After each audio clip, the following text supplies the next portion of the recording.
C'est bon? Vous voyez mon premier transparent? Tout à fait. Merci beaucoup. Donc bonsoir à tous. Je commence cette leçon inaugurale, un exercice assez nouveau pour moi, donc j'espère que tout ira bien.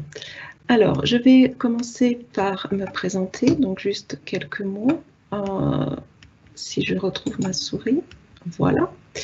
Donc, j'ai un parcours sur 3 établissements avec un début de carrière à l'Université de technologie de Troyes, où j'ai effectué mon doctorat et mon début de carrière. Et puis, j'ai fait 5 ans en détachement à l'Université des sciences et technologies de Trondheim en Norvège. Et je suis actuellement en poste à Centrale Supélec depuis 1 an. Alors, excusez-moi parce que j'ai perdu mon écran. Donc, j'essaie de récupérer PowerPoint. Bien. Ça va? C'est bon. C'est bon, merci. Alors, aujourd'hui, nous sommes... Alors, je voulais saluer au passage mes collègues, excusez-moi, de Troyes et de Trondheim, s'il y en a quelques-uns parmi nous. Alors, aujourd'hui, nous devrions être à Centrale Supélec, sur le plateau de Saclay, dans le bâtiment Bouygues. Donc, voilà une petite photo d'extérieur. Et puis, je me suis permise de faire un petit patchwork de photos pour mettre un petit peu dans l'ambiance de Centrale Supélec. Donc, c'est la fusion de deux établissements pleins d'histoire, des réalisations techniques et scientifiques, technologiques et scientifiques, des personnalités, le LGI que vous avez en bas à droite, donc une magnifique photo du laboratoire de génie industriel qui accueille la chaire, et bien sûr nos étudiants dont on prend grand soin, qui sont passionnés de sciences, de technologie et de plein d'autres choses. Alors, je vais démarrer par quelques mots sur la chaire de manière générale. Qu'est-ce que c'est qu'une chaire de recherche et d'enseignement? Et c'est d'abord une période de 5 ans, donc je raisonne toujours de septembre à septembre dans mes chiffres, donc de septembre 2019 à septembre 2024. Alors, qu'est-ce qu'une chaire? C'est d'abord une convention de mécénat et à ce titre, je salue le travail de la Fondation Centrale Supélec qui gère tout cela. Et ce sont avant tout des partenaires qui se sont réunis pour faire une donation. Donc aujourd'hui, nous avons 3 industriels majeurs de l'industrie française, 3 industriels français majeurs, pardon. Donc Orange, EDF et SNCF, nous avons le plaisir de les écouter pendant la table ronde et nous avons un institut, donc l'Institut de France Académie des sciences pour le programme Sciences et Enseignement. Et d'un autre côté, nous avons des membres de Centrale du Supélec que je représente aujourd'hui. Donc actuellement, nous avons 3 membres permanents et un membre associé. Nous avons des doctorants, donc on va dire une petite dizaine. Des étudiants de Centrale Supélec dans le cursus Centrale Supélec qui sont immergés dans l'équipe de recherche, soit pour des projets temporaires, soit pour des travaux spécifiques de recherche ou sur des parcours recherche. Donc actuellement, nous avons 2 étudiants du cursus Centrale Supélec qui sont là pour 3 ans et qui ont pour objectif de mener un projet de recherche dans notre équipe et au sein de la chaire, avec bien sûr pour ambition de continuer sur un doctorat. Et enfin, nous avons des étudiants de master, donc le master qui est opéré plutôt par l'Université Paris-Saclay et auquel nous participons activement. Alors, ce sont donc des personnes, des partenaires, des membres de Centrale Supélec, et puis qui se réunissent autour de missions. Alors, d'abord, les missions que nous nous sommes données de manière collégiale, c'est de partager des problématiques communes, de contribuer au développement de modèles mutualisés, et d'échanger sur des cas d'usage. Donc ça, c'est vraiment la première mission, et c'est une mission emblématique d'une chaire multipartenaire. Donc là, il y a vraiment mis en avant la volonté de partager sur des problématiques, sur des modèles et sur des cas d'usage entre les partenaires et entre Centrale Supélec, mais également parmi les partenaires. Et ensuite, 2 missions d'ordre plus général qui concernent toutes les chaires, assurer un niveau d'excellence scientifique et promouvoir le transfert de connaissances et de technologies. Alors, pour assurer ces missions, nous avons un fonctionnement, donc très brièvement. Nous avons 4 comités de pilotage par an, donc ça fait 1 an que la chaire est opérée, donc on commence à se connaître et on travaille de mon point de vue très très bien ensemble. Donc je salue tous les membres du COPIL qui sont dans l'audience, j'en suis certaine. Et puis nous avons un comité d'orientation et d'évaluation par an. Certains des membres du comité étaient dans la table ronde. Alors, de manière plus quotidienne, nous avons des séminaires hebdomadaires. Nous les ouvrons aux partenaires de temps en temps, quand cela est pertinent. Nous avons un suivi très particulier pour les doctorants, et notamment les doctorants CIFRE. Et nous sommes très investis en enseignement, à la fois dans le parcours Centrale Supélec sur les 3 années, et en master. Et au-delà finalement de tout ça, la chaire, c'est l'implication de tous, hein, à la fois côté Centrale Supélec et côté partenaire, et c'est un état d'esprit extrêmement collaboratif, ouvert et j'ai envie de dire simple. Voilà, on est là pour travailler ensemble et pour faire avancer les problématiques et les modèles. Alors, on a un projet scientifique, évidemment, pour collaborer. Et ce projet scientifique, il a été co-construit véritablement avec les 3 partenaires actuels. Il y a même eu Aéroport de Paris, à un moment donné, qui a dû nous quitter et qui avait participé au projet scientifique. Et je dois dire, on a dû travailler 6 mois sur ce projet avant le démarrage même de la thèse. Et on a fini par converger sur 3 axes de travail principaux, donc c'est très résumé ici, mais ça vous donne les grandes lignes. Donc le premier axe de travail, et qu'on a bien retrouvé pendant la table ronde, hein, c'est la modélisation des systèmes de systèmes et des interdépendances entre ces systèmes pour la gestion des risques et la résilience entre plusieurs opérateurs. Donc les 3 opérateurs étant bien sûr la SNCF, Orange et EDF. Donc ça, c'est le premier axe. Le deuxième axe, et ça fait vraiment écho à une des interventions de la table ronde, c'est la modélisation et l'optimisation des phases de maintenance pour réduire leur impact sur la continuité de service inter- et intra-opérateur, encore une fois. Donc on a véritablement choisi de mettre la maintenance comme un axe de travail dédié. Et en 3e point, nous avons le développement d'une plateforme commune de modèles et de méthodes, et la mise en œuvre d'études de sensibilité. Donc ça, c'est vraiment dans le souci, on ne va pas d'industrialiser tout ce qu'on va pouvoir développer, mais de rendre pérennes les travaux et de faire en sorte que tout ce qui sera produit aille au-delà de la durée de la chaire, dans un souci de transfert de connaissances, on va dire.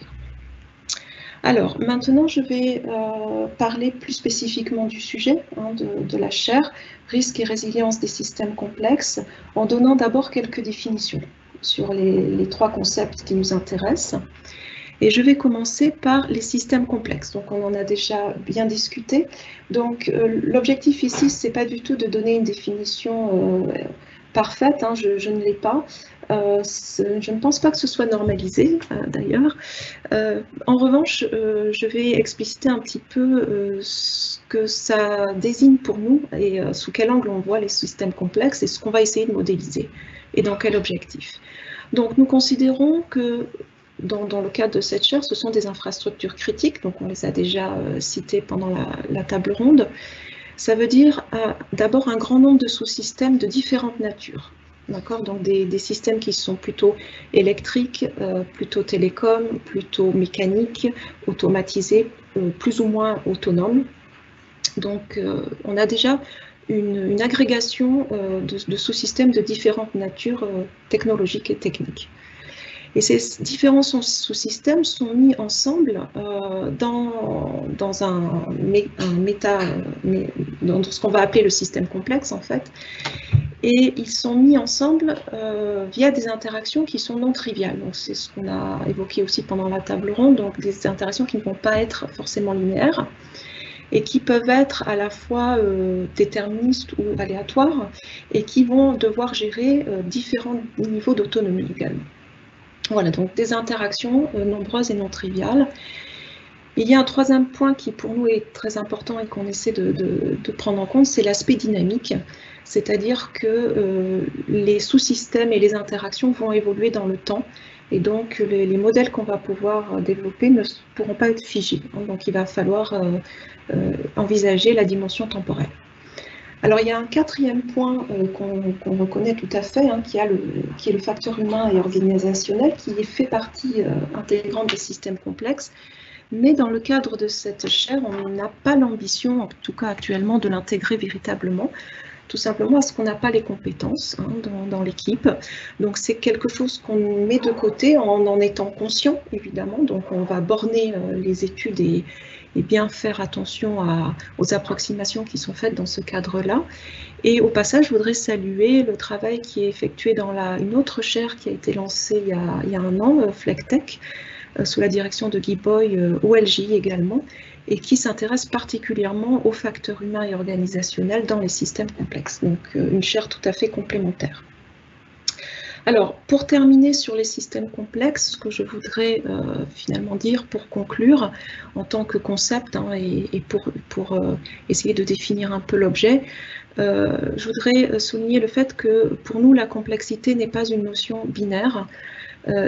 Et là, je voudrais revenir à finalement la définition de complexité qui a pu être donnée par les informaticiens il y a longtemps, pour compter finalement le nombre d'opérations nécessaires pour exécuter un programme ou pour résoudre un problème, ce qui est un petit peu différent. Et donc les informaticiens quantifient la complexité en comptant un nombre d'opérations. Donc la complexité, on peut aussi la voir, on peut s'inspirer de ça, pour dire que la complexité est une notion qui n'est pas binaire, elle peut être graduée, et un système peut être plus ou moins complexe, et nous croyons à cela. Alors ensuite, deux autres aspects très importants qui nous préoccupent, c'est pourquoi nous modélisons les systèmes complexes. On n'a pas la prétention de résoudre tous les problèmes, mais on est là pour aider les industriels de manière très pratique à prendre des décisions vis-à-vis des risques de manière générale. Et donc ce qui va nous préoccuper, c'est de savoir si les systèmes qu'on modélise sont observables et sont décidables, et dans quelle mesure ils le sont, et comment on peut contribuer à ce qu'ils le soient. Voilà. Alors, je vais maintenant définir un petit peu la notion de risque. Alors, j'ai mis le risque au pluriel. C'est une définition normalisée.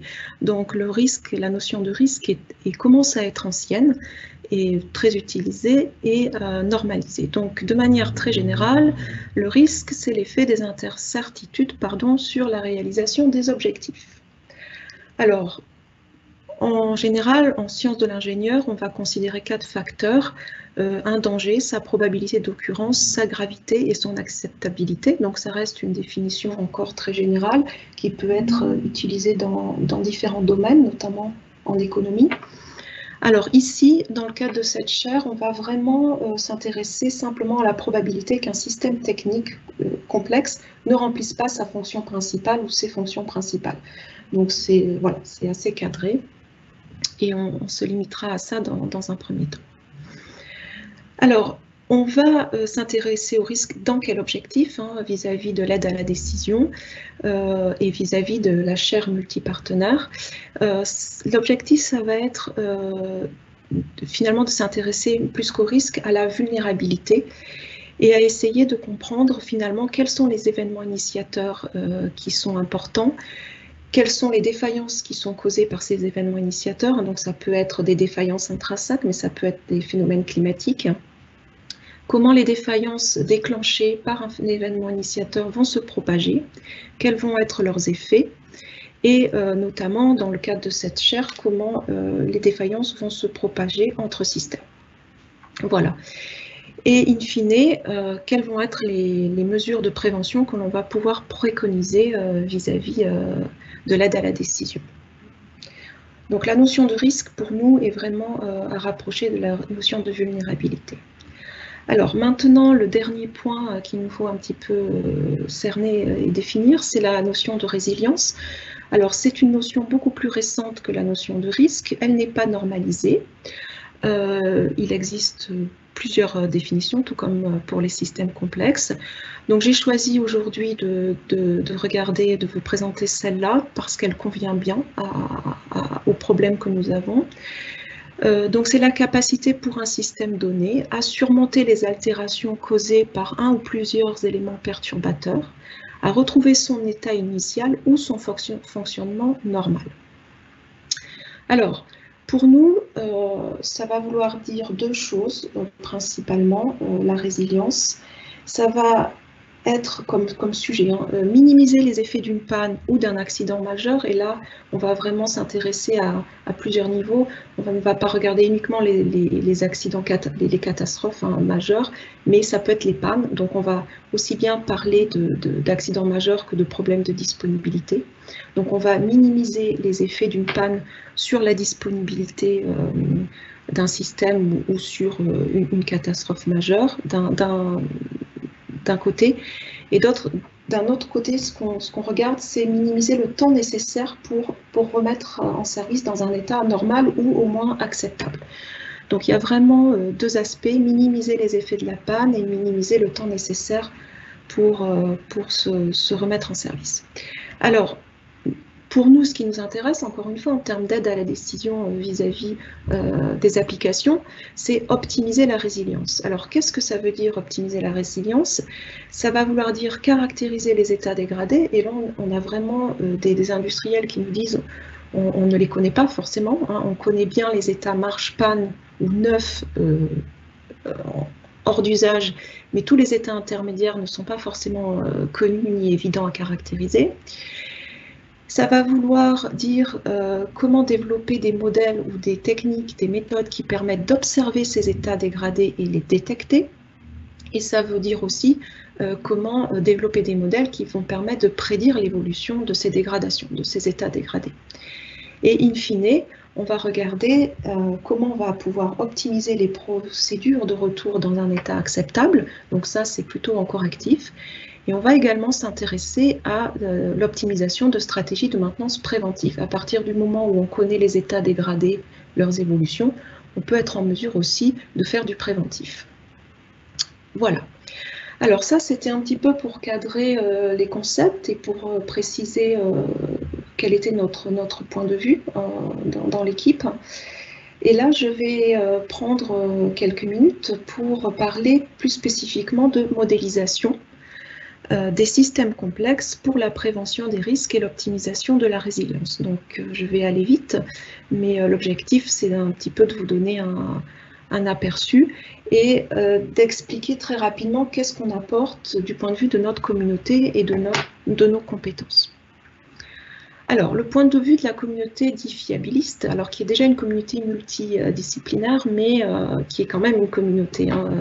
Voilà, donc on a un point de vue particulier, c'est de casser le paradigme newtonien. Donc ça, c'est quelque chose d'assez partagé par les gens qui travaillent en ingénierie système.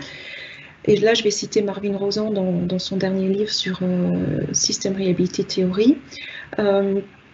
On ne peut plus, pour étudier un problème, décomposer le problème en sous-problèmes et puis les résoudre indépendamment. Donc il faut accepter l'idée que pour un système complexe, on garde toujours la vue d'ensemble. Voilà. Et donc on n'isole plus les problèmes les uns par rapport aux autres. Alors, les fiabilistes ont adopté ce point de vue-là depuis longtemps déjà et ont toujours pour objectif de garder une vision systémique des choses et acceptent d'intégrer les incertitudes. D'accord ? Donc du fait d'avoir cet aspect systémique, ils sont aussi plus enclins à accepter de prendre des risques et à accepter de gérer les incertitudes. Alors comment on va faire? J'ai envie de dire, voilà, pour résumer, deux concepts de base, c'est abstraire les modèles, les objets, sélectionner ce qu'on va modéliser de la manière la plus pertinente possible et ensuite probabiliser pour essayer d'avoir des indicateurs de décision qui soient parcimonieux. Alors, je vais dérouler très rapidement un certain nombre d'outils conceptuels qu'on utilise voilà, de manière complémentaire et qui font un petit peu qui constituent un petit peu la base de nos techniques de modélisation. Alors d'abord, il y a l'analyse fonctionnelle, donc ça, ce sont des outils conceptuels qu'on partage avec l'ingénierie système, encore une fois. Donc l'idée donc un certain nombre d'idées comme ça que je présente très rapidement, hein. C'est de regarder d'abord de se mettre d'accord, et ça c'est un travail qui se fait notamment avec les partenaires, hein, et les gens qui maîtrisent l'application, le cas d'usage. Quel est l'objet qu'il faut étudier par rapport aux décisions qu'on souhaite prendre, quel est son environnement, ses entrées-sorties, ses conditions opérationnelles. Donc en fait, finalement, quelles sont les frontières de l'objet d'étude sur lequel on doit travailler. Et une fois qu'on a ça, on va décomposer cet objet en fonctions. Donc on ne va pas forcément avoir une description physique ou chimique ou électrique très fine, mais on va regarder quelles sont les fonctions qu'on attend de ces systèmes-là. Et bien sûr, on va définir des sous-fonctions de manière un petit peu structurée. Et on va voir l'objet d'étude comme un ensemble de fonctions qui interagissent entre elles. Donc ça, c'est ce qu'on appelle l'analyse fonctionnelle. C'est un premier outil conceptuel. Alors un deuxième outil conceptuel qui est un petit peu plus près, un petit peu moins abstrait, on va dire, c'est ce qu'on appelle les fonctions de structure. Donc une fois qu'on a bien compris ce que c'était que les fonctions principales et qu'on sait quels sont finalement les objets techniques qui sont derrière, on va regarder comment ils sont agencés. Donc là, on revient un petit peu au niveau technique. On va regarder comment ils sont agencés pour remplir ces fonctions principales qui nous intéressent. Et donc, très simplement, hein, on va regarder des combinaisons de structures séries parallèles entre différents composants pour avoir ces fonctions principales. Et puis, on va aussi regarder comment les fonctions dysfonctionnent et comment on arrive à des pannes majeures. Alors tout ça, ça se formalise sous forme de fonctions booléennes, donc il y a des formalismes mathématiques. Et puis si on a des données et qu'on est capable de mettre des lois de durée de vie sur chacun des composants, on va pouvoir calculer la probabilité de défaillance ou la probabilité d'avoir un événement redouté pour une fonction principale. Donc on peut remonter au niveau système comme ça en faisant des combinaisons de structures, de fonctions, séries parallèles. Voilà, donc ça c'est un outil qui fonctionne très bien, qui a été très développé notamment par EDF depuis de nombreuses années et qui permet de gérer des systèmes de grande taille avec un certain nombre, pour un certain type de dépendance. Voilà. Alors un autre objet conceptuel que nous utilisons énormément, c'est les modèles de type état-transition. Donc là, on n'est plus du tout au niveau des fonctions, mais on regarde sur un système complexe, un système relativement gros, quels sont les états finalement qui sont les plus intéressants, les états notamment critiques que l'on souhaite éviter. Et on va modéliser ces états et on va essayer de regarder comment on peut transiter vers eux. D'accord, donc finalement, on va utiliser des graphes qui vont nous permettre de modéliser ces états critiques et on va regarder avec des transitions dans quelle mesure on peut aller vers ces états critiques et à quelle vitesse. Et encore une fois, si on dispose de données et qu'on peut probabiliser, on ajoute une couche probabiliste et on transforme le graphe en processus stochastique et on est capable de calculer la probabilité d'être dans les états critiques à un instant donné. Alors, ces modèles marchent dans certains cas et ils permettent de modéliser ce qu'on n'arrive pas à modéliser très bien avec les fonctions de structure, donc notamment des problèmes de partage de charge, des phénomènes de dégradation assez élaborés, des reconfigurations, des modes d'utilisation divers, beaucoup de stratégies de maintenance, etc. L'inconvénient de ces modèles état-transition, c'est l'explosion combinatoire. Donc, on ne peut pas gérer un grand nombre d'états. Alors, finalement, quand on veut vraiment s'intéresser à un cas d'usage qui serait fourni par les partenaires et qu'on est vraiment face à un système complexe comme on l'a décrit pendant la table ronde, aucun de ces objets conceptuels pris seuls ne va suffire. Ça, c'est à peu près clair. Donc, il faut les maîtriser. Ça, c'est notre devoir en tant que fiabiliste et universitaire.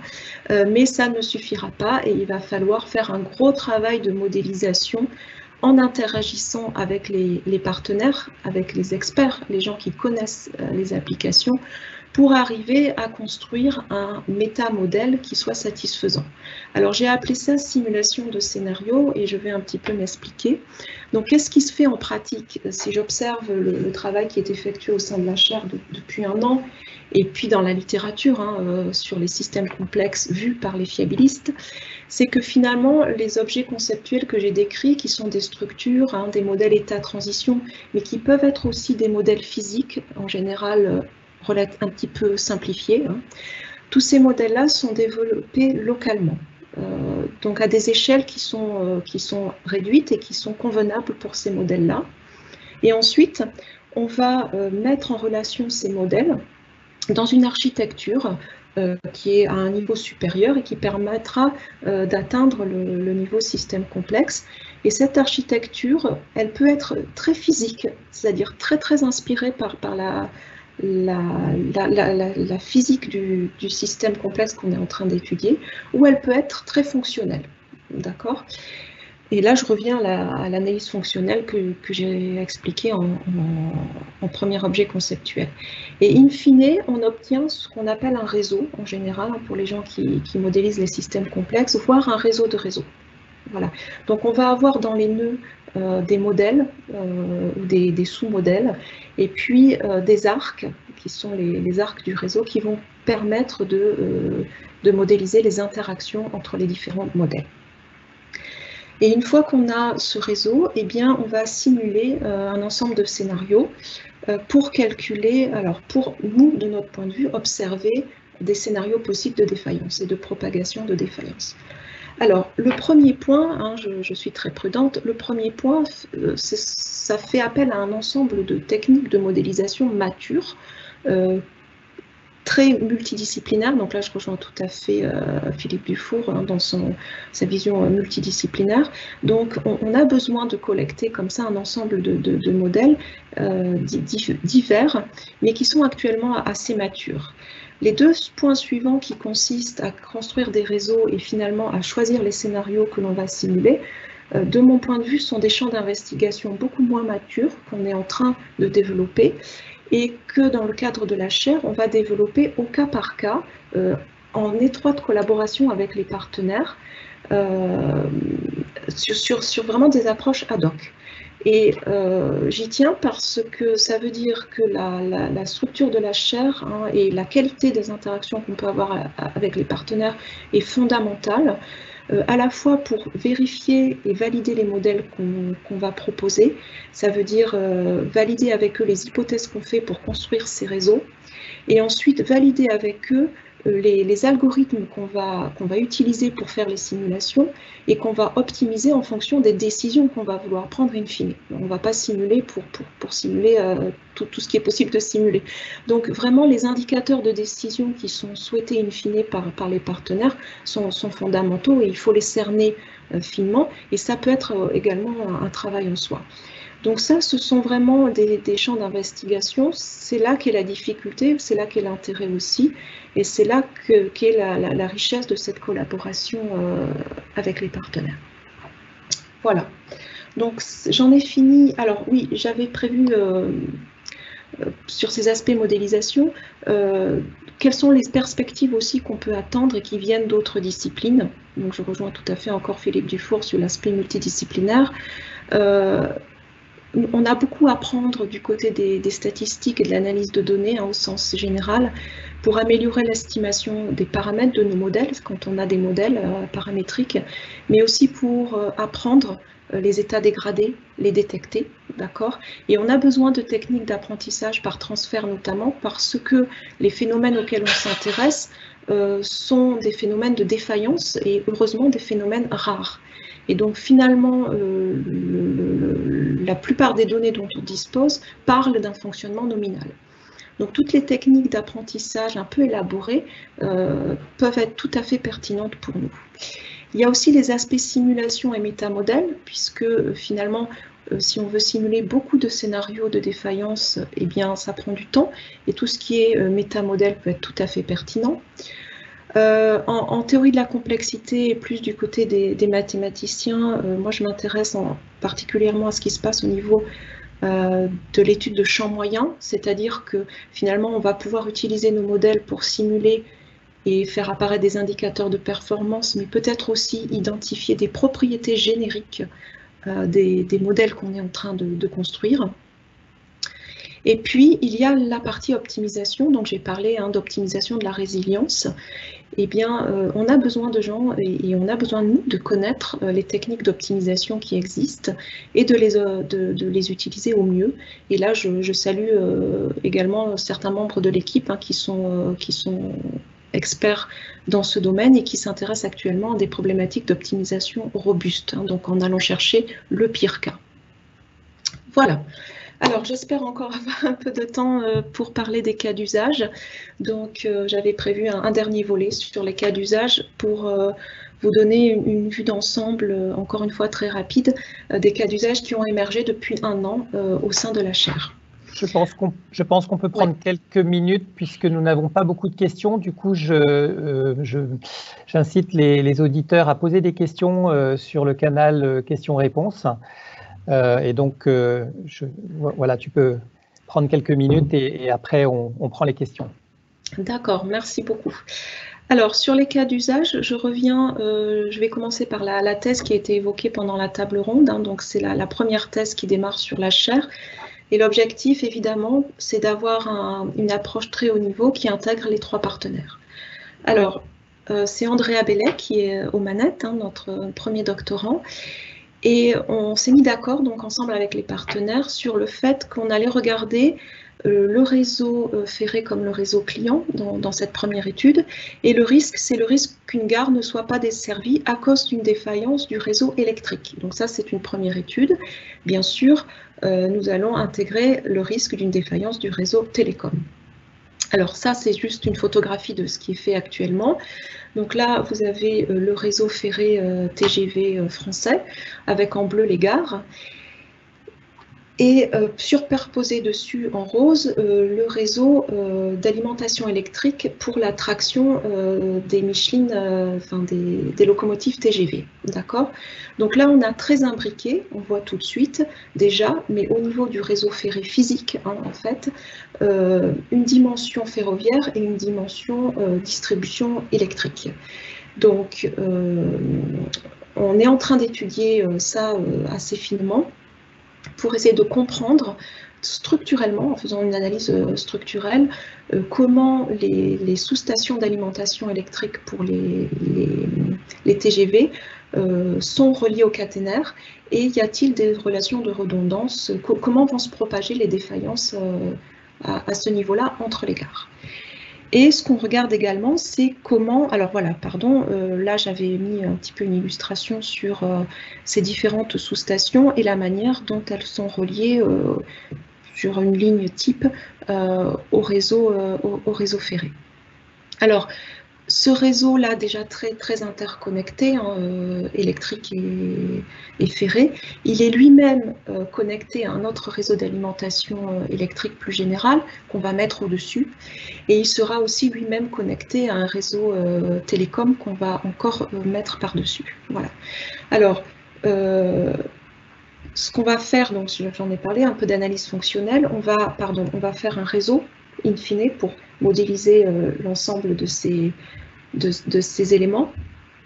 Et par-dessus, on aura un algorithme de simulation qui nous permettra d'imaginer à partir de la défaillance à un endroit donné du réseau électrique ou par rapport à l'occurrence d'une inondation, comment les défaillances vont se propager à la fois dans le réseau électrique et dans le réseau ferré. Alors, je manque peut-être un peu de temps, mais on arrive pour des indicateurs de décision en vulnérabilité à des courbes de ce type-là, où on va, pour un risque d'inondation, par exemple, partager le territoire français en 6 régions. Donc, vous avez là les 6 régions. Et puis, on va regarder, par exemple, ce qui se passe si l'inondation arrive dans la région numéro 3, donc qui est là. Et puis, on va imaginer que 10%, 20%, 30% des nœuds de la région 3 du réseau électrique vont tomber suite à l'inondation, et on est capable de propager les effets de ces défaillances et regarder, vous avez là en ordonnée, la proportion de gares qui vont tomber, qui ne vont plus être alimentés, qui ne pourront plus être atteignables par un TGV en fonction des différentes régions. Voilà. Donc là, voilà le type de courbe qu'on est capable, qu'on imagine produire et qui pourraient être des indicateurs de décision pertinents. Alors, ça, c'est la première thèse. Sur ce genre de réseau très interconnecté et très générique, on va recruter en janvier un autre doctorant cher, donc Mathieu Roux, qui va démarrer au 15 janvier et qui va, lui, ne pas regarder les problématiques de vulnérabilité, mais beaucoup plus de maintenance. Donc, on va adresser comme ça les deux axes de la chaire sur des cas d'usage très haut niveau et très intégrés avec les trois partenaires. Et puis, comme dernier cas d'étude, hein, on a la 5G, le réseau 5G et ses interconnexions avec le réseau ferré et le réseau EDF, dans le cadre de deux thèses CIFRE en fait, qui ont été lancées très récemment par Orange et qui viennent de démarrer. Donc là, de manière très rapide, hein, l'idée c'est déjà de regarder en quoi consiste un réseau 5G et comment on peut le modéliser avec une vision fiabiliste, dans l'objectif de quantifier la résilience par rapport aux exigences de différents clients.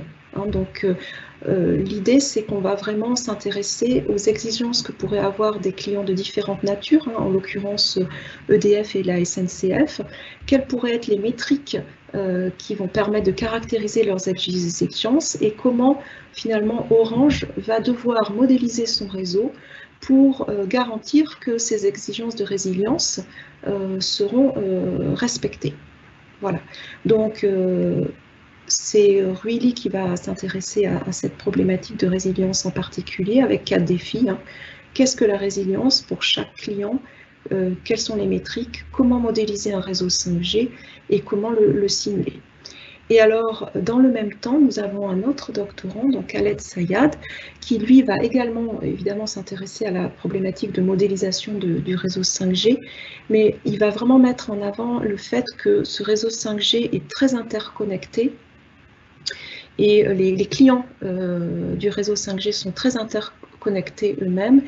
Et la problématique là, ça va être comment utiliser le réseau d'informations, les informations qui circulent, pour optimiser à la fois les opérations de maintenance préventive et les planifier, et puis les opérations de maintenance plus en ligne qui arriveraient de manière imprévue et qu'il faudrait corriger au plus vite. Voilà. Quelques perspectives, une échelle de temps, des thèses qui avaient démarré et qui sont un petit peu la manifestation de la transition avec mon prédécesseur Enrico Zio, que je salue au passage. Les thèses dont je viens de parler qui ont démarré dans l'année universitaire courante, on espère l'année prochaine une montée en puissance avec une nouvelle thèse chaire et peut-être des thèses CIFRE, des soutenances de thèses et d'HDR, une évaluation à mi-parcours, hein, et on l'espère un nouveau partenaire. Et puis dans la période qui va suivre, eh bien, la maturation des projets de thèse et une évolution vers peut-être plus de post-doc, du transfert de connaissances et la participation conjointe des membres de la chaire et des partenaires à peut-être de nouveaux projets. Voilà, j'en ai fini. Je vous invite à suivre nos séminaires et nos activités. Voici les doctorants, voici les membres permanents. Je regrette de ne pas avoir mis les membres du COPIL parce qu'on travaille tellement en interaction avec eux qu'ils mériteraient d'être là, mais finalement je ne me sentais pas ce soir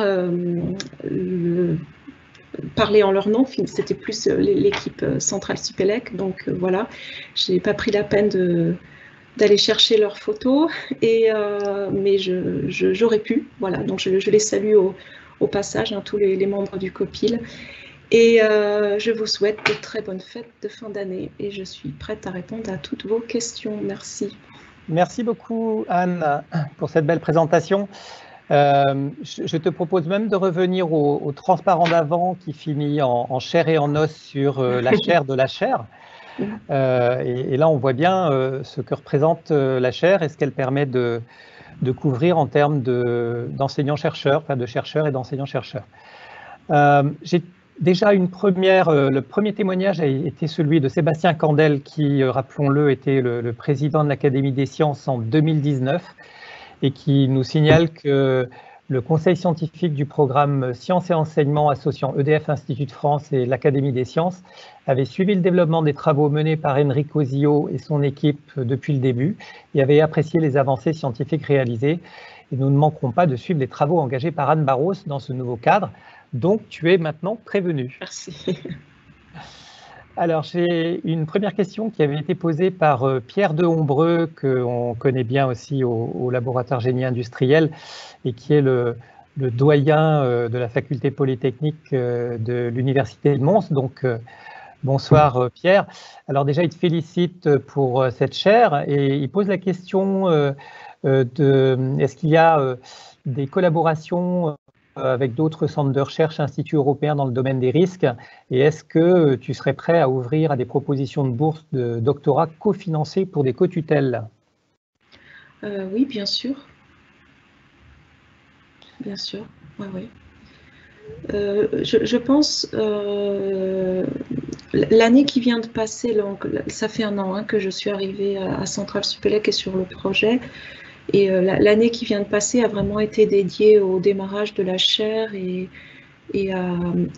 pour moi prendre connaissance, enfin faire connaissance avec l'équipe qui était là, et puis à engager des relations avec les partenaires. Donc c'était indispensable et je pense que c'est fait.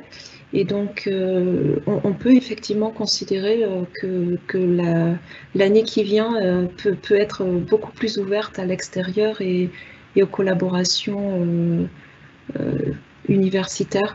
Je pense que tous les partenaires sont ouverts aux collaborations. C'est bienvenu, bien sûr. Ouais, ouais. Et on a un bon équilibre, hein, je réfléchis en même temps que je parle, mais il y a un bon équilibre entre il y a vraiment des thèses qui sont sur fonds propres, qui sont financées et qui sont de l'ordre de la donation. Il y a les thèses que nous pouvons, nous, avoir via des collaborations avec des instituts universitaires. Et puis, il y a les thèses CIFRE qui sont là, des problématiques spécifiques qui sont la propriété des industriels. Donc, on a cet équilibre au sein de la chaire entre différents niveaux de type de collaboration, j'ai envie de dire. Donc, oui, c'est très bienvenu. Merci. Est-ce que tu aurais le nom de 2 ou 3 universités avec qui vous collaborez déjà ou vous allez collaborer? Alors, avec qui on collabore déjà de manière formelle, non. Non, je ne m'en suis pas occupée. Après, nous avons l'université de Beijing, et donc il y a les collaborations de Yiping, Fang et Jigo Zhang, hein, mes collègues. Et puis, moi, je collabore avec l'université de sciences et technologies de Trondheim. Et je suis en train de reprendre des collaborations avec l'université de technologie de Troyes, l'université de Grenoble. Voilà, donc il y a une communauté française en fiabilité qui est là, qui est très active et avec laquelle je commence à reprendre contact et à envisager des collaborations. Très bien. Alors, j'ai également les félicitations de François Pérez, voilà, qui est professeur de génie industriel à l'ENI de Tarbes. Donc, qui te félicite, Anne, pour cette nouvelle responsabilité et également qui remercie les partenaires industriels pour la brillance et la pertinence de leur intervention. Il a une question qu'il dit simple, mais qui, à mon avis, est vraiment très, très pertinente. Il dit, donc à ma connaissance, si j'ai suivi, tu n'envisages pas de prendre en compte les aspects de fiabilité humaine dans l'analyse des systèmes. Est-ce cohérent avec l'idée d'un système complexe, en plus tel que tu l'as présenté, tel que l'ensemble des composantes doivent être prises en compte a priori, comme tu l'as souligné? Alors, en fait, oui, j'y crois dans la mesure où en l'état actuel des choses, il y a des besoins à tous les niveaux. Et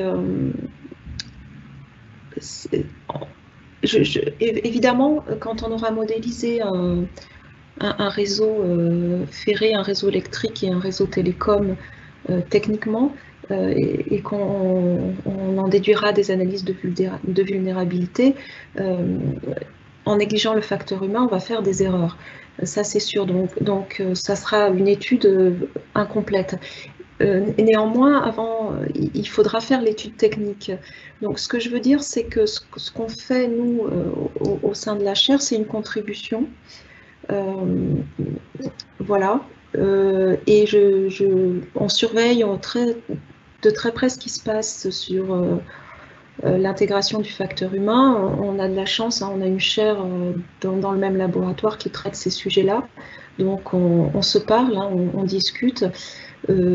Moi, je pense que les besoins en modélisation, en fait, sont tels que ça a un sens aujourd'hui, pour le moment, de ne s'intéresser qu'à ces aspects-là comme une contribution.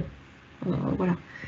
Et après, évidemment, je ne prétends pas que ce qu'on fournira comme indicateur de décision sera forcément inattaquable dans n'importe quelle configuration.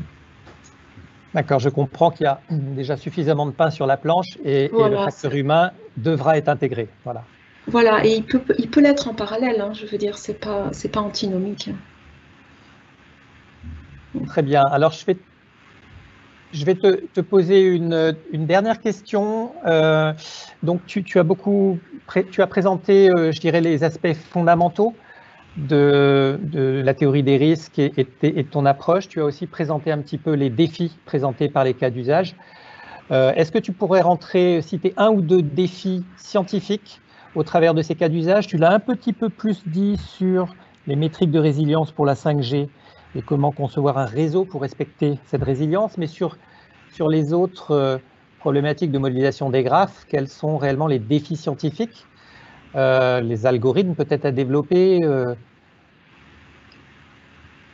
Oui, ça c'est une question difficile. Pour l'instant, moi ce qui me paraît finalement le premier défi, c'est d'interagir avec les experts, les gens qui connaissent les systèmes, pour faire les bonnes hypothèses de modélisation. Et pour le moment, si on regarde l'avancement d'Andrea, il n'y a pas pour l'instant de problème théorique de modélisation. C'est-à-dire que les modèles existent, il y a énormément de choses qui sont déjà développées, très performantes. La vraie difficulté, c'est de savoir quoi modéliser. Et ce qui compte pour le moment, vraiment, c'est d'identifier les bonnes hypothèses pour construire un modèle qui ait un sens, en fait. Hein. Voilà. Parce que c'est assez facile de faire un modèle qui sort quelque chose, mais construire un modèle qui ait un sens et qui soit validé, hein, en fait. Voilà. Qui soit validé par les experts, c'est un peu tout l'enjeu actuellement. Alors, quand je dis ça, ça reste un modèle ad hoc. Et donc, derrière ce problème de modélisation qu'on se pose, on a un doctorant et 2 encadrants, 2 enseignants-chercheurs. Voilà. Alors, peut-être que d'un point de vue ingénierie système, à un moment donné, il peut y avoir des problématiques très intéressantes qui vont dire mais comment on peut industrialiser ça? C'est-à-dire, est-ce que finalement vous dites qu'il faut mettre 2 enseignants-chercheurs, un doctorant derrière chaque problème? Moi, j'ai envie de dire oui. Mais il y a peut-être des choses à faire au niveau de l'industrialisation des méthodes qu'on peut mettre et de leur aspect plus ou moins générique. Voilà. Mais au niveau fondamental, modélisation, mon sentiment actuellement, c'est qu'il y a énormément de modèles déjà qui existent et qui apportent des solutions. Il faut les connaître, les comprendre et savoir les utiliser avec les bonnes hypothèses. D'accord. Une dernière petite question technique et on s'arrêtera là. quels sont les outils de modélisation utilisés? Car si l'ambition est de développer une plateforme commune permettant l'échange de modèles et leur interconnexion, y a-t-il des outils open source et des standards de modèles compatibles avec les besoins des différents industriels? Alors oui, ça c'est une bonne question. Alors actuellement, on s'est mis d'accord sur le fait qu'on développait tout en Python et que ces aspects de transfert qui viendraient sur la fin de la chaire, ils seraient regardés sur les 2 dernières années. Donc ça, ce sont des choses qu'on n'a pas encore bien définies avec les partenaires et qu'il faudra faire dans les 2 dernières années au moment de l'évaluation, si on décide de prolonger de 2 ans. Sur quel format on part, et on aurait un ingénieur de recherche dédié. Voilà. Très bien, donc il y a une volonté au moins de développer une plateforme commune, si ce n'est de contribuer à ce monde open source logiciel éventuellement. Oui, alors ça c'est à voir avec les partenaires. Au moins, alors oui, c'est vrai que la question open source, non, en fait, je ne sais pas. Non, au moins, je veux dire, vis-à-vis des partenaires, il y aurait des livrables et des modèles, des prototypes de simulateurs en Python. Oui, alors open source, alors ça, non, je ne sais pas. À voir, à voir. Mais si on a beaucoup de demandes, on va considérer le point, oui, oui. Merci Anne, on t'a pris un petit peu au dépourvu. En tout cas, merci pour cette belle présentation et ces réponses. On a beaucoup de témoignages de sympathie et d'encouragement. Je ne vais pas tous les citer. Je t'informe juste que celui qui a porté le flambeau pendant 10 ans, Enrico Zio, t'a écouté, te félicite. Félicite également, remercie également EDF pour le soutien pendant 10 ans. Donc Sébastien Candel, Muriel Hautmul et tous les partenaires d'EDF avec lesquels il a travaillé, Jean-Paul Chabard, etc. Voilà, et donc il n'a aucun doute sur le fait que la chaire va rayonner dans le futur. Donc je pense que collègues aussi qui attendent de collaborer avec toi. J'aimerais remercier tous les auditeurs également pour avoir assisté à cette inauguration. Donc, au nom de Centrale Supélec, on vous remercie de votre présence. Évidemment, la première personne à contacter, c'est Anne Barros, la titulaire de la chaire. Voilà, donc merci également au nom de toutes les entreprises partenaires, EDF, Institut de France, SNCF et Orange. En vous souhaitant une très très bonne soirée. Merci.